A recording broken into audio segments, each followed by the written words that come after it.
আসসালামু আলাইকুম। আউযুবিল্লাহি মিনাশ শাইতানির রাজিম। বিসমিল্লাহির রহমানির রহিম। Dhaka forum of thought and civilization কর্তৃক আয়োজিত আজকের এই ঐতিহাসিক বঙ্গবিজয় দিবসের 821তম বর্ষপূর্তিতে উপস্থিত সকলকে আমি আন্তরিক অভিবাদন জানাই। একই সাথে আমরা স্মরণ করছি ইতিহাসের সেই বিজয় অভিযানকে, যা আমাদেরকে রক্ষা করেছিল, এই অঞ্চলের মানুষদেরকে রক্ষা করেছিল সেনদের নিষ্ঠুরতার হাত থেকে। একই সাথে আমরা স্মরণ করছি সেই বিজয়কে, যা আমাদের ইতিহাস থেকে খুব পরিকল্পিতভাবে বিতর্কিত করার চেষ্টা করা হয়েছিল, সেই বিজয় অভিযানকে, যা আমাদের ইতিহাসের পাতা থেকে মুছে দেওয়ার চেষ্টা করা হচ্ছিল। সম্মানিত উপস্থিতি, আজকের এই সেমিনারে আমাদের আলোচকবৃন্দ আলোচনা করবেন।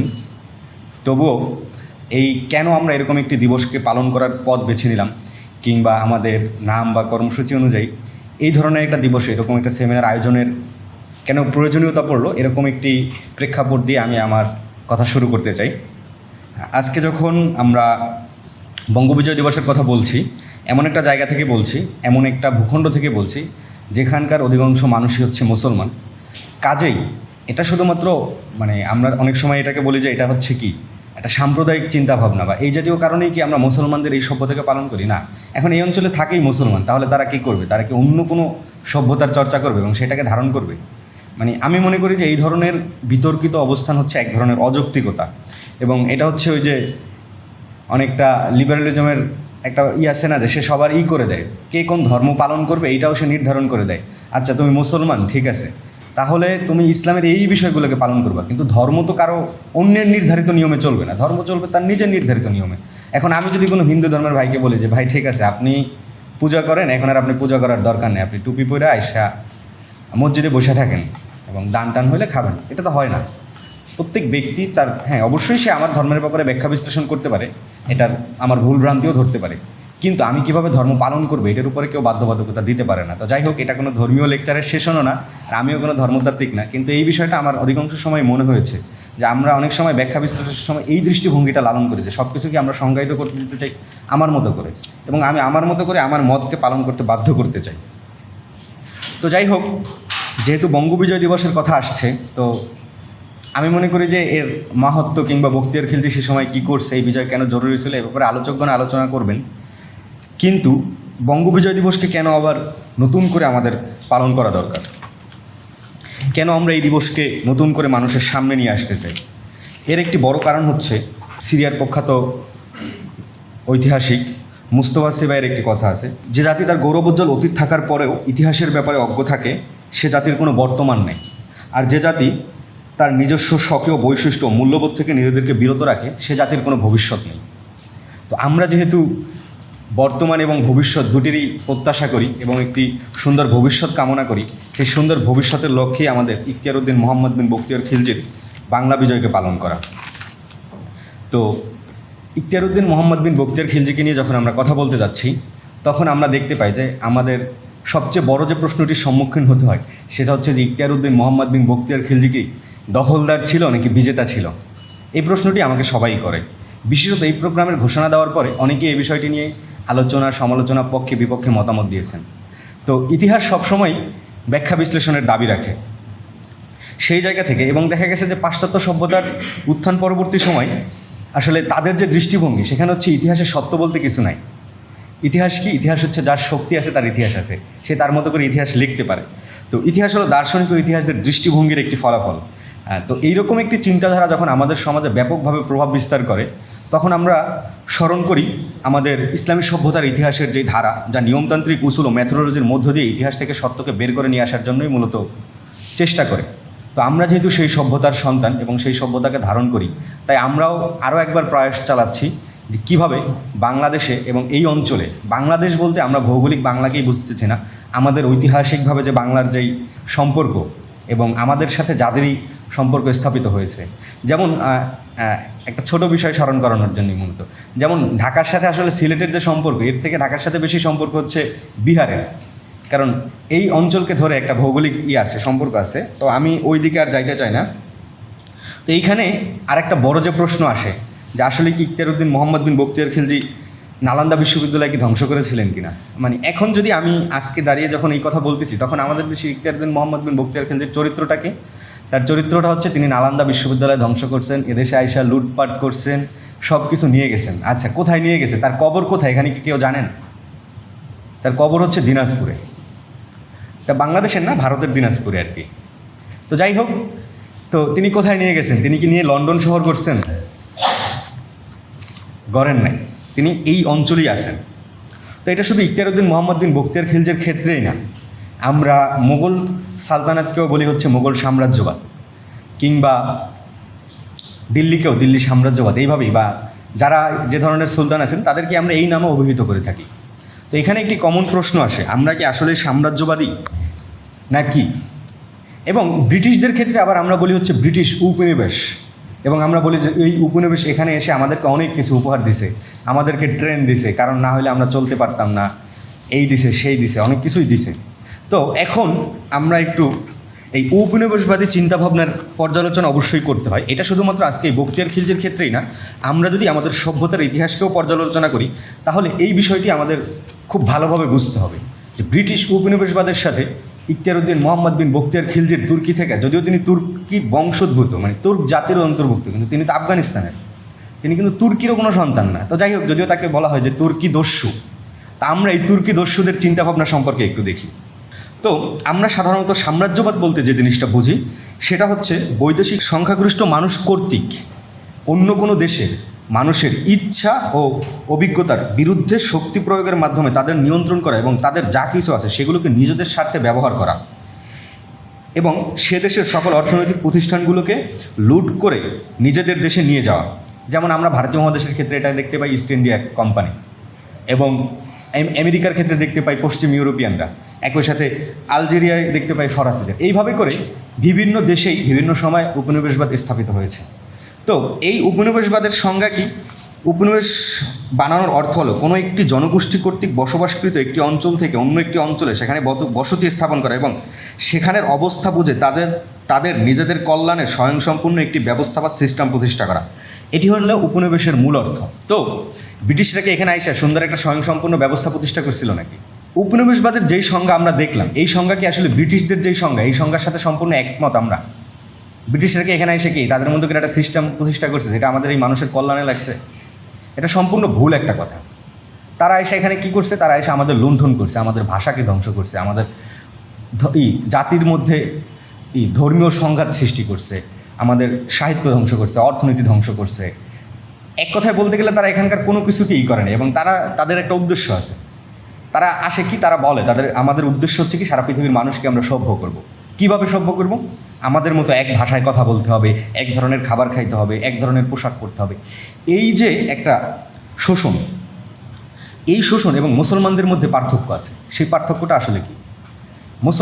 মুসলমানরা হলো অনেকটা মাইগ্রেন্ট। তারা কোথাও গিয়ে সম্রাট আকবর আসে, সম্রাট আকবরের, দুঃখিত আমি বারবার সম্রাট বলি, এটা একটা ওনার ব্যাপারে চাপায় দেওয়া একটা পরিবেশ আছে, সুলতান আকবর তো বা বাদশাহ যেটাই আমরা বলি না কেন, তার কবর কোথায়? কিংবা ইখতিয়ার উদ্দিন মোহাম্মদ বিন বখতিয়ার খিলজিরই বা কবর কোথায়? গিয়াসউদ্দিন আজম শাহরই বা কবর কোথায়? তারা এই সম্পদ কোথায় লুট করে নিয়ে গেছে? কিন্তু আফগানিস্তান থেকে আসা একটা তুর্কি বংশোদ্ভূত ইখতিয়ার উদ্দিন মোহাম্মদ বিন বখতিয়ার খিলজি, যিনি এসেছিলেন এই অঞ্চলের মানুষের অনুরোধের কারণে, তিনি হয়ে গেছেন দস্যু। আর ব্রিটিশরা আসা, তারা হয়ে গেছেন এখন মানবতার ফেরিওয়ালা, মানব সভ্যতাকে রক্ষা করার জন্য আসছে। এই হলো আমাদের দেশের তথাকথিত বুদ্ধিজীবীদের ইতিহাসের ব্যাপারে বিশ্লেষণ। এবং তারা মাঝে মাঝে অনেক সময় মনে করে আর কি যে আর কেউ ইতিহাস বুঝে না, কেবলমাত্র তারাই বোঝে। তো তাদের জন্য এখন তাদের কাছে আমার প্রশ্ন এটাই থাকবে শুধু, যে যদি সুস্থ বিবেক দিয়ে আপনারা চিন্তা করেন তাহলে কীভাবে ইখতিয়ার উদ্দিন মোহাম্মদ বিন বখতিয়ার খিলজি হয় একজন দস্যু, আর কীভাবে বা ব্রিটিশরা হয় হচ্ছে সভ্যতার ধারক এবং বাহক? তো আমি বুঝি না আর কি যে সুস্থ স্বাভাবিক মাথায় আসলে এই ধরনের একটা সমীকরণ কিভাবে কাজ করে। তো যাই হোক, আজকে মূলত আমরা উপনিবেশের কোনো ক্লাসেও আসি নাই, আবার এটা উপনিবেশ নিয়ে কোনো আলোচনাও না। কিন্তু যখন বারবার এই কথাগুলো বলা হয়, যখন ইখতিয়ার উদ্দিন মোহাম্মদ বিন বখতিয়ার খিলজিকে বারবার দস্যু বলা হয়, তখন তো আমাদের সভ্যতার যে দৃষ্টিভঙ্গি কিংবা আমাদের যে উদ্দেশ্য সেটাকে আমাদের তুলে ধরতেই হয়। একই সাথে আমরা যদি আরও একটি বিশ্লেষণের দিকে যাই, মুসলমানরা বা ইসলামী সভ্যতার উত্থান হয়েছিল মূলত মদিনাতে। তো মদিনা থেকে শুরু হয় একটা সভ্যতা। পৃথিবীর এমন কোনো প্রান্ত নেই, এমন কোনো দ্বীপ নেই যেখানে কি মানুষের মাঝে ইসলামের সুমহান বার্তাকে পৌঁছে দেয়নি। তো এই ক্ষেত্রে মুসলমানরা কি করছে? আমরা মানব সভ্যতার ইতিহাসে যদি বড় বড় কিছু শহরের কথা বলি, যার মধ্যে অন্যতম একটি শহর হচ্ছে কনস্টান্টিনোপল, যেটা বর্তমানে ইস্তাম্বুল নামে পরিচিত। এই শহরের বিজেতা সুলতান ফাতিহ আল মাহমুদ। তো এই বিজয়ের অর্থ কী? এই বিজয়ের অর্থ কি আমাদের নিজস্ব চিন্তা এবং দৃষ্টিভঙ্গিকে মানুষের উপর চাপিয়ে দেওয়া? এটা কখনোই না। ভারতীয় মহাদেশে ইসলামী সভ্যতা যখন ছিল, তখন এখানে কত পার্সেন্ট মুসলমান ছিল? সর্বোচ্চ 20% মুসলমান ছিল। আমরা যদি আমাদের ধর্মকে চাপিয়েই দিতাম কিংবা মানুষকে বাধ্য করতাম যে ইসলাম ধর্ম গ্রহণ করতে হবে, তাহলে তো এখানে মুসলমান ছাড়া অন্য কোনো সভ্যতার মানুষজন পাওয়া যেত না। কিংবা আমরা একটু আগে যে ইস্তাম্বুল শহরের কথা বললাম, সেই ইস্তাম্বুল যখন এই উসমানী খেলাফতের যখন পতন হয়, সেই সময় এখানে কত পার্সেন্ট মানুষ মুসলমান ছিল? 50 থেকে 45%, এরকম সমীকরণটাই সবচেয়ে বেশি।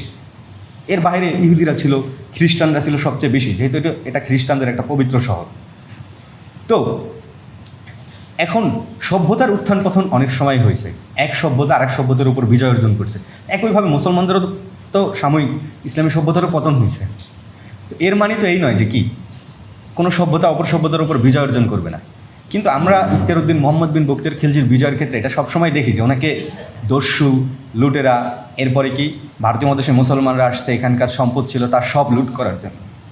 তো এখানে একটা কমন প্রশ্ন আসে যে এইখানে ভারতীয় মহাদেশে যে সকল মুসলমানরাই আসছেন, তারা ঠিক কতজন মানুষ আবার এই সম্পদ লুট করে জাহাজে করে নিয়ে গেছে মদিনাতে, কিংবা জাহাজে করে নিয়ে গেছে তুর্কিতে কিংবা আফগানিস্তানে? তো সময়ের প্রেক্ষাপটেই অনেক ধরনের বিজয় হয়েছে, অনেক সভ্যতার উত্থান হয়েছে, পতন হয়েছে। ঠিক একইভাবে ইখতিয়ারউদ্দিন মোহাম্মদ বিন বখতিয়ার খিলজিরও ছিল সেনদের পতন ঘটিয়ে তিনি একটি নতুন জাগরণের জন্ম দিয়েছিলেন। তো এখানে আমরা যদি ভারতীয় মহাদেশের ইতিহাসের দিকে তাকাই, যেমন বলা হয় আমরা ঠিক আছে, তাহলে যদি আমরা মেনেও নেই আমরা, তা না হয় ঠিক আছে কী বলো এটাকে, দস্যু, দূর থেকে আসছি। তো সেনরা কোথা থেকে আসছিল? যে সেনদেরকে আমরা পরাজিত করে এই সভ্যতার সূচনা করেছিলাম, সে সেনরাও তো আসছিল ভারতের কর্ণাটক থেকে, তাই না? এবং তারা শুধু এখানে আসেই নেই, আজকে ইখতিয়ারউদ্দিন মোহাম্মদ বিন বখতিয়ার খিলজিকে যে চরিত্রে, এবং এখানে খুব একটা ম্যাজিক্যাল ব্যাপার আছে, ইখতিয়ারউদ্দিন মোহাম্মদ বিন বখতিয়ার খিলজির ব্যাপারে যেই ধরনের ব্লেমগুলো দেওয়া হয়, সেইগুলোই কিন্তু শুধুমাত্র তাদের সাথে সম্পর্কিত, অর্থাৎ সেন বংশের সাথে সম্পর্কিত। তারা এসে এখানকার বৌদ্ধদের ধর্ম পরিবর্তন করার চেষ্টা করছে, পরিকল্পিতভাবে বৌদ্ধ বিহারে আগুন জ্বালাইছে, তাদের সাহিত্য পুরায় দিছে, কিন্তু মুসলমানরা এই কাজ কখনোই করে নাই। তো আজকে আমরা যদি ইতিহাসের ক্রমায় দেখি, ভারতীয় ইতিহাসের দিকে যদি আমরা দেখি, তো ভারতীয় ইতিহাসের ক্ষেত্রেও খুব মজার একটা বিষয় আছে। সেটা হচ্ছে যে আমাদের বাংলাদেশে যত ধরনের বইপত্র লেখা হয়েছে, তো তার শুরু করা হয় এইভাবে, প্রাচীন আজ পুরাণ তো মনে হয় সম্ভবত 200 বছর আগের বলা হয় আর কি। পুরাণে লেখা আছে ইতিহাস শুরু হয়েছে অমুক নদীর পূর্ব প্রান্ত থেকে। কিন্তু পুরাণ কবে লেখা হয়েছে? পুরাণের বয়স কি 500 বছরও হয়েছে? 500 বছরও হয় নাই। পুরাণ কিসের ভিত্তিতে লেখা হয়েছে? পুরাণের এই সমস্ত মিথ, অর্থাৎ গল্প এবং কিচ্ছা কাহিনীর উপর ভিত্তি করে ইতিহাস নির্মাণ করা হয়েছে, এবং সেই ইতিহাস দিয়ে আমরা আমাদের সত্য ইতিহাসকে অস্বীকার করার চেষ্টা করি। তো তারপরেও ইতিহাসের ব্যাপারে খুব বেশি আমাদের এই অঞ্চলের মানুষের ইতিহাস লেখার ব্যাপারে আগ্রহ খুবই কম, যেটা আমরা সবসময় দেখি আমাদের যে কোনো ঘটনা প্রবাহ, যার সবচেয়ে বড় বিষয় হচ্ছে স্বাধীনতা সংগ্রাম, এইটার ইতিহাস দেখেন কী পরিমাণে পরিবর্তন হয়েছে। তো যাই হোক, তো আমাদের উচিত ইতিহাসকে সবসময় রক্ষা করা। ইতিহাসকে যদি আমরা রক্ষা করতে না পারি, তাহলে এরকম কেউ উঠে আসা তার নিজের পূর্বপুরুষদেরকে গালি দেওয়া শুরু করবে দস্যু বলে। তো এই জন্য যেহেতু এই অঞ্চলের ইতিহাসের ব্যাপারে খুব বেশি পাওয়া যায় না, তারপরও যা পাওয়া যায় তার মধ্য থেকেই আমরা একটু দেখার চেষ্টা করি। যেমন গ্রিক ঐতিহাসিক মেগানথেনিস ভারত সফর করেন এবং তার বিখ্যাত গ্রন্থ ইন্ডিকাতে মূলত এই অঞ্চলের মানুষদের ব্যাপারে উল্লেখ পাওয়া যায়, এবং তিনি 4th শতাব্দীতে এই উপমহাদেশে আগমন করেন। তো তিনি এই অঞ্চল সম্পর্কে বলেন যে ভারতের সবচেয়ে পূর্বের যে রাজ্য, সেখানকার মানুষজন হচ্ছে ইথিওপিয়ান মানুষদের মতো, কালো রঙের।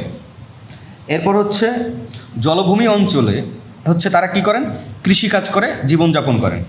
এছাড়া এরপরে আমাদের যে বৈশিষ্ট্যগুলো আছে এই ব্যাপারে তিনি এখানে উল্লেখ করেন। এছাড়াও এখানে আরও একটি গোষ্ঠী আছে যারা মাছ মারে না, পাখি শিকার করে না, এবং তারা ফলমূল খেয়ে এবং মানুষের যা ফলমূল আছে এগুলো খেয়েই কী করেন, জীবন ধারণ করেন। এই বৈশিষ্ট্যের ব্যাপারে যখন বলা হয় তখন আমরা খুব ভালো করেই বুঝতে পারি তিনি মূলত বৌদ্ধ ধর্মের মানুষদের কথা উল্লেখ করেন। এছাড়াও 1ম শতাব্দীর একটি বই পাওয়া যায়, এটা হচ্ছে গ্রিকদের একটি বিখ্যাত গ্রন্থ, যা হচ্ছে Periplus of the Erythraean Sea তো নামক গ্রন্থে। এই গ্রন্থটার লেখকের যে নাম, এটা মূলত মুছে যায়, এই কারণে হচ্ছে লেখকের নাম পাওয়া যায় না, কিন্তু এটিও একটি ঐতিহাসিক ভ্রমণ কাহিনী যেটা একজন গ্রিক নাবিকের লেখা। এই বইতেও ঠিক একই ধরনের বর্ণনা এই অঞ্চলের মানুষদের সম্পর্কে পাওয়া যায়। তো প্রথম শতাব্দী থেকে চতুর্থ শতাব্দীর সময় পর্যন্ত যদি আমরা এই অঞ্চলের ইতিহাসের দিকে তাকাই, তাহলে মোটামুটি এটা দেখা যায় কি যে এই অঞ্চলের যে কী ধরনের মানুষ, কালো মানুষ যারা ইথিওপিয়ানদের মতো, এবং একই সাথে কি এরা মাছ মারে না, পাখি শিকার করে না, এই ধরনেরও একটা গোষ্ঠীর সম্পর্কে কী আছে এখানে বর্ণনা আছে। অর্থাৎ বৌদ্ধ যে ভিক্ষু তাদের ব্যাপারেও এখানে বর্ণনা আছে। এছাড়া এরপরে যদি আমরা দেখি ফাহিয়ান, তিনি ভারতে আসেন পঞ্চম শতাব্দীতে। তিনি বিখ্যাত চীনা পরিব্রাজক এবং তিনি আসেন হচ্ছে এই অঞ্চলে যখন আসেন তখন তিনি তাম্রলিপিতে আসেন। তাম্রলিপি হচ্ছে পশ্চিমবঙ্গের ভারতের একটা অঞ্চল শহর, যেটা এখন মূলত হয়ে গেছে, এটা গঙ্গা নদীর তীরে অবস্থিত। এই শহরটা এখন বিলুপ্ত হয়ে গেছে, ওই নামে এখন আর নাই। তিনি যখন এখানে আসেন তখন তিনি এখানে বহু সংঘারাম দেখেন। সংঘারাম হচ্ছে বৌদ্ধবিহার, আপনারা যেটা দেখছেন, যেমন কুমিল্লাতে আছে এটা, এরপর হচ্ছে আমাদের বগুড়াতে আছে, বিভিন্ন অঞ্চলেই কিন্তু কি বৌদ্ধবিহার আছে এখনও। এবং তিনি এখানে অজস্র সাধক দেখেন। তিনি এরপরে আমরা যদি সপ্তম শতাব্দীর দিকে দেখি, 638 থেকে 642 খ্রিস্টাব্দ, এই সময় আসেন। তিনিও একজন চীনা পরিব্রাজক হিউয়েন সাং। তিনি এই অঞ্চলে ভ্রমণ করেন এবং এখানকার বিস্তারিত বর্ণনা, সবচেয়ে বেশি বর্ণনা মূলত তার বইয়ে পাওয়া যায়। তিনি এই অঞ্চলে কোথায় কয়টা বিহার আছে এবং সেই বিহারগুলোতে কতজন ভিক্ষু তো আমি আশা করি আপনারা বুঝতে পারছেন, বা সাধক, কতজন সাধক এখানে ছিল, তাদের ব্যাপারে একটি বিস্তারিত তথ্য উল্লেখ করেন। তো আমি সেখান থেকে কিছু তথ্য আপনাদের সামনে তুলে ধরতে চাই। তিনি যখন এখানে আসেন তখন তিনি কোন অঞ্চলে কতগুলো বিহার ছিল এবং এই বিহারগুলোতে কতজন সাধক ছিল তার একটা সংখ্যাই করেন, যা ছিল 1 লক্ষ। তো আমরা শুরুতেই বলেছিলাম যে এই ভিক্ষুদের একটা বৈশিষ্ট্য আছে, তারা কি করে না, চাষবাস করে না। তারা এই অঞ্চলের অন্য যে সাধারণ মানুষ, আপনারা যদি বৌদ্ধ ধর্ম সম্পর্কে জানেন তাহলে এটা জেনে থাকবেন যে কী করে অন্য যে মানুষ আছে তাদের দানেই কি এই ভিক্ষুগুলো বা এই বিহারগুলো চলে। তো আমরা যদি বৌদ্ধ ধর্মের যে পর্যালোচনা ঐতিহাসিক, যে কোনো অঞ্চলে যদি একজন ভিক্ষু বসবাস করে তাহলে সেখানে কমপক্ষে 100 ঘর দরকার। এটা হচ্ছে ওনারা প্রমাণ করছে। তো আমি ওই বিস্তারিত আলোচনায় যেতে চাই না। তাহলে কি হবে, ওই 100 ঘর একজন ভিক্ষুকে কী করবে, খাবার দাবার খাওয়ায় বাঁচায় রাখবেন। তো আমরা যদি 1 লক্ষ ভিক্ষুর কথাও বাদ দিই, আমরা যদি এখানে 10,000 ভিক্ষুর কথাও চিন্তা করি কিংবা 20,000 ভিক্ষুর কথাও চিন্তা করি, তাহলে কতগুলো ঘর ছিল ওই সময় এই অঞ্চলে বৌদ্ধদের। তো এখান থেকে খুব ভালোভাবেই বোঝা যায় যে কি এই ভূখণ্ড, যেমন আমরা সবসময় শুনি যে কি এটা কি বৃহৎ, আবার কি হিন্দু রাষ্ট্র হবে, হিন্দু রাজ কায়েম হবে, আমাদের মোদি ভাই আসছে, রাজপথ কাঁপছে, এই ধরনের অনেক লেখালেখি আমরা পাই। তো ঐতিহাসিকভাবে এটা আসলে কতটা সত্য যে এই অঞ্চল হিন্দুদের ছিল, কিংবা হিন্দু ধর্ম এই অঞ্চলে কবে আসছে, কতদিন আগে আসছে, ঠিক কতটা পুরনো এই হিন্দু ধর্ম। তো আমরা দেখি যে একদম প্রথম শতাব্দী থেকে ইতিহাস যখন থেকে পাওয়া যায় সেই সময় থেকে এই অঞ্চলের বসবাসকৃত মানুষের ধর্ম ছিল বৌদ্ধ। এছাড়া আমরা যদি তার বর্ণনা দেখি, আমরা কথা বলতেছিলাম হিউয়েন সাংয়ের বর্ণনা নিয়ে, তার বর্ণনা দেখি তাহলে দেখা যায় যে তিনি এই অঞ্চলের যে জনগণ, এটা উল্লেখ করেছিলেন যে 50 থেকে 60 লক্ষ মানুষ তখন এই অঞ্চলে বসবাস করতেন। তো এখান থেকে খুব ভালোভাবেই অনুমান করা যায় যে এই সংখ্যার বিশ্লেষণ থেকে যে এই অঞ্চলে আসলে ওই সময় কি হিন্দুদের ওরকম অন্য কিছুও ছিল না। তো এছাড়াও তিনি কিছু অষ্টিক বিধর্মীদের কথা উল্লেখ করেন, অর্থাৎ তারা কারা, তারা হচ্ছে সাঁওতাল, মুন্ডা, ওরাও বা অন্য যে ক্ষুদ্র জাতিগোষ্ঠীগুলো ছিল এই অঞ্চলে। তো তাদের কথা উল্লেখ করা হয় যে তারা কি এই অঞ্চলে বসবাস করতেন এবং তাদের নিজস্ব কী ছিল, ইবাদত করার জন্য নিজস্ব মন্দির ছিল, অর্থাৎ তাদের যে মন্দির। কিন্তু তার এই বইতেও হিন্দু ধর্ম বা হিন্দু ধর্ম সম্পর্কিত কোনো তথ্য পাওয়া যায় না। তো এরপরে আমরা সবাই জানি যে রাজা পাল বংশের যাত্রা শুরু হয় এবং পাল বংশের রাষ্ট্রীয় ধর্ম বা ওই সময়কার এই অঞ্চলের ধর্ম ছিল বৌদ্ধ এবং এই রাজত্ব প্রায় 400 বছর স্থায়ী ছিল। তো এরপরে আসে সেনরা এবং তাদের স্থায়িত্ব ছিল মাত্র 70 বছর এবং তারা এমন একটি ভূখণ্ডে আগমন করে উত্তর ভারত থেকে, যারা কি ছিল, যারা ছিল মূলত এই হিন্দু ধর্ম। তো এই হিন্দু ধর্ম এই উপমহাদেশে কিংবা আমাদের এই অঞ্চলে কি কি উপহার দিয়েছিল, তারা আমাদেরকে উপহার দিয়েছিল জাত প্রথা, গোত্র প্রথা এবং হচ্ছে যে ছুত প্রথা। কী করা যাবে না, ছোঁয়া যাবে না, কেউ কাউকে ছুঁইলে কী হয়ে যেত, অপবিত্র হয়ে যেত, কেউ কারো রাস্তা দিয়ে হাঁটলে সেই রাস্তা অপবিত্র হয়ে যেত, এরপরে কেউ কারো কূপের পানিতে পানি দিলে অপবিত্র হয়ে যেত, ধর্মভ্রষ্ট হয়ে যেত। তো এই ধরনের একটা গোষ্ঠী এখানে আগমন করে এবং আমরা জানি যে সেন বংশের বিখ্যাত 3 জন রাজা আছে। তো সেই 3 জন রাজার মধ্যে অন্যতম হচ্ছেন লক্ষণ সেন। তো লক্ষণ সেন কেন অন্যতম, তার আগে তো হচ্ছে বল্লল সেন ছিল বা বিজয় সেন ছিল, তারা কেন অন্যতম না? কারণ হচ্ছে এই লক্ষণ সেনের সময় থেকেই এই অঞ্চলের মানুষের উপরে হিন্দু ধর্মকে জোরপূর্বক চাপিয়ে দেওয়ার একটা অবস্থায় চলে আসে এবং অন্যদের উপরে নানাবিধ দমন পীড়ন, ভিক্ষুদের আবাসস্থলে হামলা, তাদের বইপত্র, তাদের সাহিত্য পুড়িয়ে দেওয়া, এই ধরনের ঘটনা ঘটতে থাকে। তো একই সময় আমরা দেখতে পাই যে অপর প্রান্তে কী চলতেছিল, অপর প্রান্তে হচ্ছে মোহাম্মদ ঘুরিরা ছিল এবং তারা বিহার পর্যন্ত বিজয় করে। তো ওই সময় ইখতিয়ার উদ্দিন মোহাম্মদ বিন বখতিয়ার খিলজি ছিলেন বিহারে একজন আফগানিস্তান থেকে মুসলমানদের সৈন্য শিবিরে ছুটে আসা একজন ভাগ্যের, মানে কী বলে এটাকে, অনেকটা এইভাবে বলে যে উন্নত ভাগ্য বা উন্নত জীবনের খেজেই তিনি মূলত এখানে ছুটে এসেছিলেন এবং এখানে এসে তিনি সৈনিকের জীবন ধারণ করেন। তো পরবর্তীতে ইখতিয়ার উদ্দিন মোহাম্মদ বিন বখতিয়ার খিলজিকে এই অঞ্চলের ভিক্ষুরা গিয়ে কী করেছিল, অনুরোধ করেছিল যে আপনি আসেন, আমাদেরকে সেনদের অত্যাচার থেকে রক্ষা করেন। তো কোন অত্যাচার থেকে রক্ষা করতে বলছিলেন? তিনি এই যে জোরপূর্বক ধর্ম পরিবর্তন এবং সুতমার্ক, আমরা যেটাকে বলি আর কি, ছুঁয়ে দিলে যে ধর্ম নষ্ট হয়ে যাওয়া এবং তাদের সাহিত্য, তাদের শিক্ষা ব্যবস্থার উপরে যে হামলা, সেইখান থেকে রক্ষা করার জন্য ইখতিয়ার উদ্দিন মোহাম্মদ বিন বখতিয়ার খিলজিকে উদ্ধার করার জন্য অনুরোধ জানান। তো এখন এখানে প্রশ্ন আসতে পারে যে তিনি ইখতিয়ার উদ্দিন মোহাম্মদ বিন বখতিয়ার খিলজিকেই কেন অনুরোধ জানাইলেন? তিনি তো এখানকার কাউকে অর্থাৎ অন্য কাউকে অনুরোধ জানাইতে পারতেন।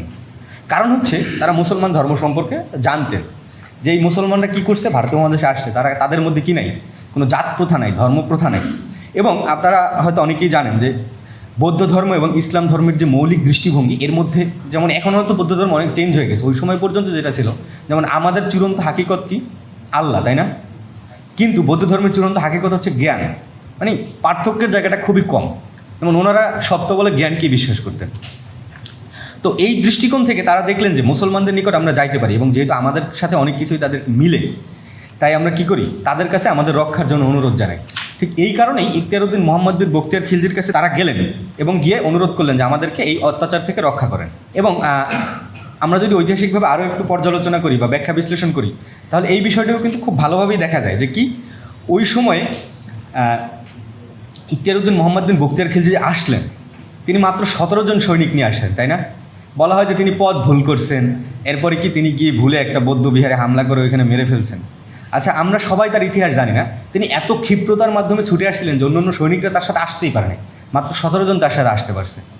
তো এখন ইখতিয়ার উদ্দিন মোহাম্মদ বিন বখতিয়ার খিলজি কি জানতো নাকি এই কী বলো এটাকে, নদিয়ায় কী কী আছে কিংবা নদিয়ায় কী কী হইতেছে বা এটা কোন রাস্তা দিয়ে আমরা আসবো? অবশ্যই তাকে কি এই অঞ্চলের মানুষজনই তথ্য দিছে, অবশ্যই তাকে এই পথ চিনানো হয়েছে, নাকি এমন ওই যে ক্রিস্টোফার কলম্বাসের মতো বের হয়েছে সমুদ্রে, পাবো একটা কিছু, গিয়ে আমেরিকা পেয়ে গেছে, এরকম কিছু নাকি?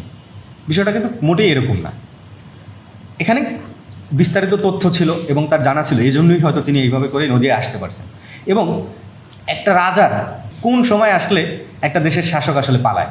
যখন সেই দেশের আপামর জনতা তার বিরুদ্ধে বিদ্রোহ করে, যখন এখানে সে তার মাথা গোজার ঠাঁই পায় না, তখনই তো আসলে একজন শাসক পালায়, নাকি?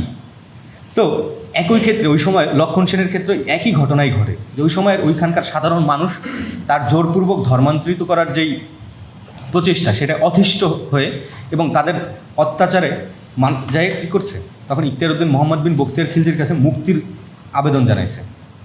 এই লক্ষণ সেনের 30 বছর শাসনের ইতিহাসকাল পর্যালোচনা করি, তাহলে আমরা এগুলো খুব ভালোভাবেই অনুধাবন করতে পারি যে তারা আসলে কেন ইখতিয়ার উদ্দিন মোহাম্মদ বিন বখতিয়ার খিলজি ওই সময় আসতে বাধ্য হয়েছিল এবং কেন এই অঞ্চলে ইসলামী সভ্যতার গৌরবপতন ঘটে। তো আমি আর ওই দিকে এত বিস্তারিত কথা বাড়াতে চাচ্ছি না। এই ব্যাপারে যদি আপনারা আরও বিস্তারিত জানতে চান, তাহলে গবেষক ও তাত্ত্বিক ফয়েজ আলমের লেখা বাঙালির ইতিহাস চর্চার পথের কাঁটা, এই বইটা আপনারা পড়তে পারেন। এবং অত্যন্ত দুঃখের বিষয় হচ্ছে আমাদের দেশে আসলে যে সকল ঐতিহাসিক গ্রন্থাবলী আছে, সেগুলো সব যে পুরাণের মিথ এবং মিথ্যার উপরে ভিত্তি করে লেখা গ্রন্থ। একই সাথে এই সকল গ্রন্থের কাউন্টার দিতে গিয়ে অনেকে যে গ্রন্থ লিখছে, তো ওই গ্রন্থগুলো যেহেতু তাদের কাউন্টারে লেখা, এই কারণে অনেক ক্ষেত্রেই তথ্য বা ইতিহাসকে ব্যাখ্যা বিশ্লেষণের সময় তাদের ওই মিথ্যাকে কাউন্টার দেওয়ার জন্য মিথ্যা অনেক কিছুই আমরা মিথ্যা লিখে ফেলছি। যেহেতু আমাদের মধ্যে আবার একটা বিষয় আছে যে আমাদের অধিকাংশ মুসলমানই আমরা মনে করি যে ইতিহাসকে যখন আমরা ব্যাখ্যা বিশ্লেষণ কিংবা পর্যালোচনা করব, তখন হচ্ছে যে ইতিহাসগুলো আমাদেরকে আত্মতৃপ্তি দেয় ওইগুলোই আমরা পড়ব, কিন্তু যে বিষয়গুলো হচ্ছে আমাদের কি ভুল বা পরাজয়ের গ্লানি, ওগুলোকে আমরা কখনো লেখি না। তো যাই হোক, আমরা ইতিহাস লেখার ক্ষেত্রে এরকম আত্মতৃপ্তি দেওয়া ইতিহাসগুলো লেখার কারণে ইতিহাসের ওই ভুলগুলো এখনও রয়ে গেছে। তো আমাদের মনে হয় যে ইতিহাসগুলোকে আবার নবায়ন করতে হবে। তো এই নবায়নের যাত্রাই হচ্ছে Dhaka forum of thought and সিভিলাইজেশনের আজকের এই সেমিনার। আমরা হয়তো গ্রন্থ লিখব না, কিন্তু আমরা জাতির মধ্যে একটি সচেতনতা তৈরির জন্য চেষ্টা করে যাব। আর একই সাথে আমরা যদি আরেকটি বড় যেই মিথ্যা অপবাদ, সেটা হচ্ছে নালন্দা বিশ্ববিদ্যালয় ধ্বংস, এই ইতিহাসের দিকে তাকাই, এটাও অনেকটা পুরাণের মতোই। যেমন আজ থেকে 2000 বছর আগে লেখা হয়েছিল, কিন্তু দেখা যায় 400 বছর আগের কোনো ইতিহাস নাই, লেখা হয়েছে 300-400 বছর আগে। ঠিক ঠিক একইভাবে নালন্দা বিশ্ববিদ্যালয় ধ্বংসের ক্ষেত্রে আপনারা এরকম একটা কমন একটা ম্যাজিক্যাল জিনিস আপনারা লক্ষ্য করবেন। যেমন ভারতের নালন্দা বিশ্ববিদ্যালয় যে ধ্বংস করা হয়েছে এটা ঠিক কত বছর আগে তাদের ব্যাপারে ব্লেম দেওয়া হয়েছে? 200-300 বছর আগে হবে না। তো ভারতের নালন্দা বিশ্ববিদ্যালয়ের মতো একাধিক বিশ্ববিদ্যালয় এই অঞ্চলে ছিল। এখানে বিশ্ববিদ্যালয় বলতে আজকের আমাদের এই প্রাচ্যের অক্সফোর্ড ঢাকা বিশ্ববিদ্যালয়ের মতো কোনো কাঠামো না, যেখানে ফ্যাকাল্টি থাকবে, একজন ডিন হবে, ভিসি হওয়ার জন্য চেষ্টা করতে হবে, এরকম কিছু না। ওই সময় বিশ্ববিদ্যালয় বলতে যে জিনিসটাকে বোঝানো হয়েছে সেটা কি? সেটা হচ্ছে এই যে ভিক্ষুদের যেই সংজ্ঞায় আমরা যেটাকে বলি বৌদ্ধবিহার, এই জিনিসগুলোই ছিল এবং ওইখানে জ্ঞান চর্চা হইতো। এবং এই ধরনের সাধকরা, যেহেতু বৌদ্ধ ধর্মের মূল বিষয় হচ্ছে জ্ঞান, তো এই সাধকরা কী করতো, ওইখানে যে আশপাশের যে অঞ্চলের শিক্ষার্থী আছে বা মানুষ আছে এখানে গিয়ে তারা শিক্ষা এবং জ্ঞান চর্চা করতো। যদিও এই বিষয়গুলো পরবর্তীতে সেনদের আমলে পুরায় ফেলানোর জন্য ইতিহাসে এই জিনিসগুলোর সংরক্ষণ নাই। আপনারা দেখবেন যে এই অঞ্চলের পূর্ব বৌদ্ধ ধর্মের যে যত সাহিত্য, এগুলো অধিকাংশই একদম নষ্ট হয়ে গেছে, নাই।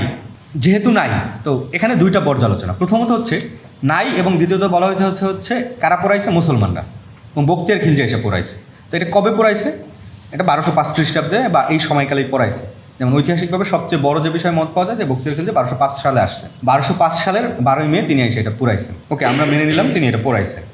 কিন্তু ইংরেজরা যখন আইসা চীনা বিভিন্ন গ্রন্থ থেকে যখন এই বৌদ্ধ ধর্ম সম্পর্কে তথ্য সংগ্রহ না করে এবং 2-3টা বৌদ্ধ বিহার খুঁজে না বের করে, এর আগে কি কোনো হিন্দু এই কথা বলছে যে বখতিয়ার খিলজি এসে এটা পড়াইছে?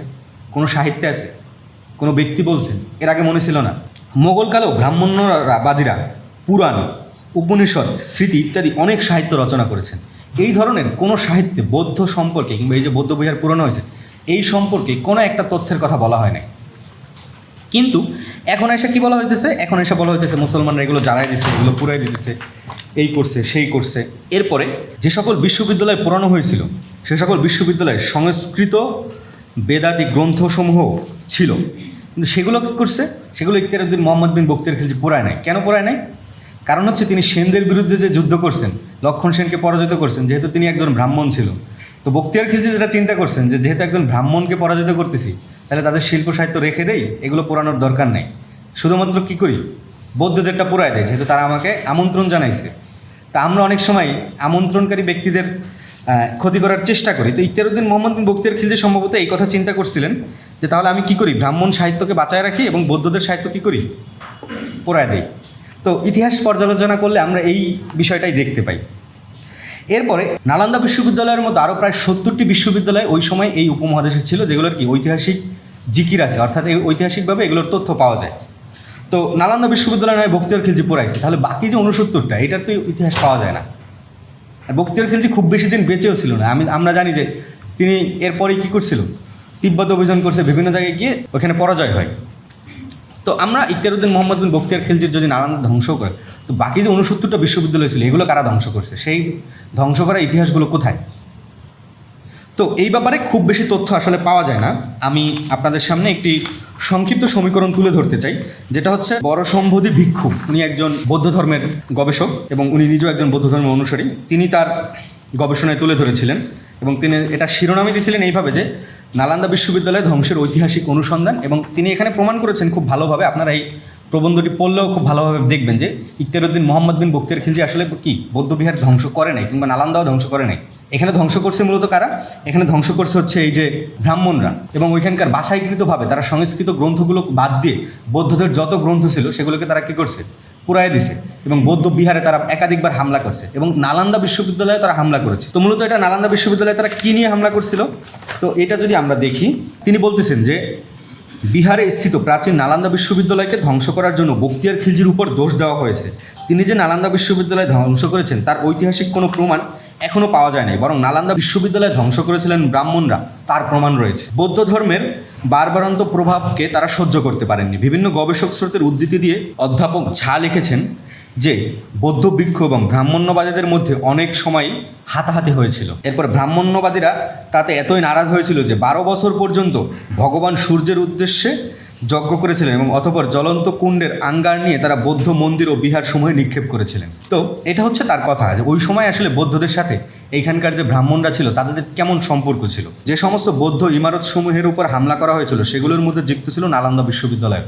তো নালন্দা বিশ্ববিদ্যালয়ে যে ব্রাহ্মণরা হামলা করেছিল তার ঐতিহাসিক প্রমাণ এবং দলিল এখনও আছে। সেখানকার অত্যন্ত সমৃদ্ধ এবং বিশাল পুস্তকালয়, যাকে রত্নবদী বলা হতো, তাকেও জ্বালিয়ে ভস্ম করে দিয়েছিল।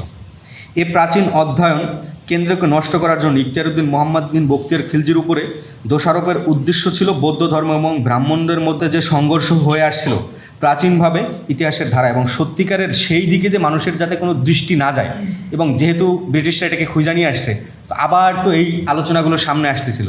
তো ওই সময় এই যে ব্রাহ্মণ্যবাদী গোষ্ঠী খুব পরিকল্পিতভাবেই কী করছে, এই দোষারোপটাকে ইয়েদের দিকে চাপায় দিছে, বখতিয়ার খিলজির দিকে চাপায় দিছে। যেহেতু ইতিহাসে এইটার ব্যাপারে খুব মুসলমানদের ওই ধরনের কাজ নাই, তো দেখলো যে এখানে তো একটা সুযোগ আছে, তাহলে চাপায় দিই তার উপরে। তো এটা তো আর আমার কথা না, এটা হচ্ছে একজন বৌদ্ধ গবেষকের কথা। তো একই সাথে বর্তমান ভারতের প্রখ্যাত ইতিহাসবিদ অধ্যাপক ডক্টর রাম কুনিয়াদি, তিনি মুম্বাইয়ের আইআইটির অধ্যাপক ছিলেন, তিনিও তার বক্তব্যে নালন্দা বিশ্ববিদ্যালয় ধ্বংসের জন্য ব্রাহ্মণদেরকে দায়ী করছেন। ঐতিহাসিকভাবে যদি আমরা এই বিষয়ের পর্যালোচনা করতে যাই, তাহলে দেখা যায় যে এটা আসলে এই ব্রাহ্মণরাই ধ্বংস করেছিল, এবং মুসলমানদের সাথে তো বৌদ্ধ ধর্মের কোনো সম্পর্ক, কোনো সংঘর্ষ নাই, এবং তাদের সাথে আমাদের কোনো বিদ্বেষও নাই। এবং ইসলাম ধর্মে যদি কোনো ব্যক্তি কোনোদিন এই কথা বলে থাকে বা কেউ এই কাজ করে থাকে যে কি অন্যের ধর্মের প্রতি কিংবা অন্যের ধর্ম বিশ্বাসের প্রতি বাধা দেবে, এটা তো ইসলাম ধর্মের মৌলিক দৃষ্টিভঙ্গির বিরোধী, কিংবা জোরপূর্বক কারো উপর ধর্ম চাপাই দেবে, এটাও তো ইসলাম ধর্মের বিরোধী। আমরা দেখতে পাই যে এরিস্টটলের ব্যাখ্যাদানকারীকে ইবনে রুশদ, তিনি যদি এরিস্টটলকে বাঁচায় না রাখতেন তাহলে কেউ বাঁচায়ও রাখতে পারতো না। এবং অনেক অঞ্চলে দেখা যায় যে পরবর্তীতে ইউরোপে যখন এরিস্টটলের এই সমস্ত ব্যাখ্যা বিশ্লেষণকে অনুবাদ করছে, তো অনুবাদে যে ভুলগুলো হয়েছে সেগুলো আজ পর্যন্ত বই ওইরকম ভুলভাবেই অনুবাদ হয়ে আছে, কারণ তারা ওই বিষয়গুলোকে রক্ষাই করে নাই। কিন্তু মুসলমানরা জ্ঞানের প্রত্যেকটি শাখাকে, প্রত্যেকটি ধারাকে পুঙ্খানুপুঙ্খানুরূপে কী করছে, রক্ষা করে আসছে। এবং এইটাকে রক্ষা করার ক্ষেত্রে তারা কখনো কোনো স্বার্থপরতা কিংবা কোনো বিষয়কে কী করবে, সত্যকে মিথ্যা দ্বারা পরিবর্তন করে দেবে, এই ধরনের আশ্রয় কেউ নিয়ে নেয়। যদি কেউ নিয়ে থাকে তাহলে সে ভুল করছে, এটা আমাদের মৌলিক দৃষ্টিভঙ্গির বিরোধী। একইভাবে ইসলামী সভ্যতা যে যে অঞ্চলে গেছে, যেমন তারা মিশরে গেছে, আমরা যদি পবিত্র কোরআনের দিকে তাকাই তাহলে আমরা দেখতে পাই যে নবী রাসূলদের সাথে সংঘাত এবং সংঘর্ষের দিক থেকে সবচেয়ে মিশরের ব্যাপারেই মনে হয় জিকির সবচেয়ে বেশি আছে, এবং ফেরাউনদের নিষ্ঠুরতাই আমরা সবচেয়ে বেশি দেখি মানব সভ্যতার ইতিহাসের দিকে। তো ফেরাউনদের তৈরি করা পিরামিড কি আমরা ভেঙে ফেলছিলাম নাকি? ওগুলো এখনও আছে। একইভাবে ইসলামী সভ্যতা কোথাও গিয়েই কোনো ভূখণ্ড কিংবা কোনো ধর্ম, কোনো জাতের কোনো কিছু আসলে ধ্বংস করছে ঐতিহাসিকভাবে এমন কোনো প্রমাণ পাওয়া যায় না। তো ইখতিয়ারউদ্দিন মোহাম্মদ বিন বখতিয়ার খিলজি যেহেতু এই ধরনের একটি সভ্যতার বার্তাবাহক এবং এই ধরনের একটি সভ্যতার আহ্বানকে এই অঞ্চলে নিয়ে আসছিলাম, তো তার ব্যাপারে আনিত যে সকল অভিযোগ, এগুলো আসলে মিথ্যা ব্যতীত আর কিছুই না। তো আমি আমার আলোচনার একদিন শেষ দিকে চলে আসছি, এবং আমার আসলে এত দীর্ঘ আলোচনা করারও কোনো উদ্দেশ্য ছিল না, কিন্তু তার ব্যাপারে আনিত যে সকল মিথ্যা অভিযোগ এবং এ ব্যাপারে যেহেতু ব্যাপক সমালোচনা হচ্ছে, এবং আমরা এই সেমিনারের ঘোষণা দেওয়ার পরেও আমাদের দেশের একাধিক গবেষক, শিক্ষক এই বিষয়গুলো নিয়ে বারবার প্রশ্নের সম্মুখীন করছিলেন, তো আমার মনে হয়েছিল যে এই বিষয়টিকে একটি ঐতিহাসিক পর্যালোচনার মধ্য দিয়ে জবাব দেওয়া দরকার। কাজেই এই সত্য ইতিহাসকে মিথ্যা দ্বারা কখনোই পরিবর্তন করা যাবে না, এবং একই সাথে আমি বিশ্বাস করি আমাদের এই অঞ্চলের মানুষের হৃদয় এখনও সত্য অনুসন্ধানের প্রতি যেই আকাঙ্ক্ষা, সেটা তীব্র থেকে তীব্রতর, এবং ইসলামী সভ্যতাকে কখনোই কেউ চাইলেও এভাবে বিতর্কিত করতে পারবে না, এটাই আমরা বিশ্বাস করি। এবং ইসলামী সভ্যতার পুনর্জাগরণের ভবিষ্যৎ কামনা করে আজকের আমার এই স্বাগত বক্তব্য এখানেই শেষ করছি। দীর্ঘক্ষণ আমার অগোছালো আলোচনা শোনার জন্য আপনাদেরকে ধন্যবাদ জানাচ্ছি। আসসালামু আলাইকুম রহমতুল্লাহ।